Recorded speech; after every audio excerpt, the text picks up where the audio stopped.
সকল প্রকার নিরাপত্তা নিশ্চিত করতে হবে। 4 সুষ্ঠু তদন্ত সাপেক্ষে প্রকৃত অপরাধীদের বিচারের আওতায় আনা এবং নিরপরাধ এলাকাবাসীদের হয়রানি বন্ধ করা। 5 বৈপরীত্যমূলক দ্বন্দ্ব সংঘাত নিরসনে উভয় পক্ষের অন্তর্ভুক্তিমূলক সমন্বয় কমিটি গঠন করা এবং ন্যূনতম 3 মাস পর পর মিটিং করা। 6 সিন্ডিকেট মিটিং কর্তৃক গৃহীত সিদ্ধান্ত এবং নিরাপদ ক্যাম্পাসের রুটম্যাপ প্রকাশ ও বাস্তবায়ন করা।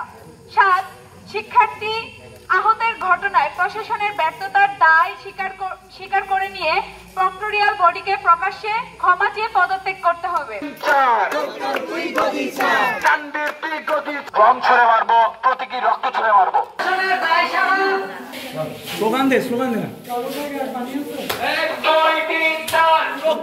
সচেতন শিক্ষার্থীরা প্রক্টরের পদত্যাগের দাবিতে এবং বাকি 6টি দাবি নিয়ে দেখেছেন যে আমাদের শরীর, আমাদের হাত, আমাদের দেহ রক্তের অংশ হয়ে গিয়েছিল।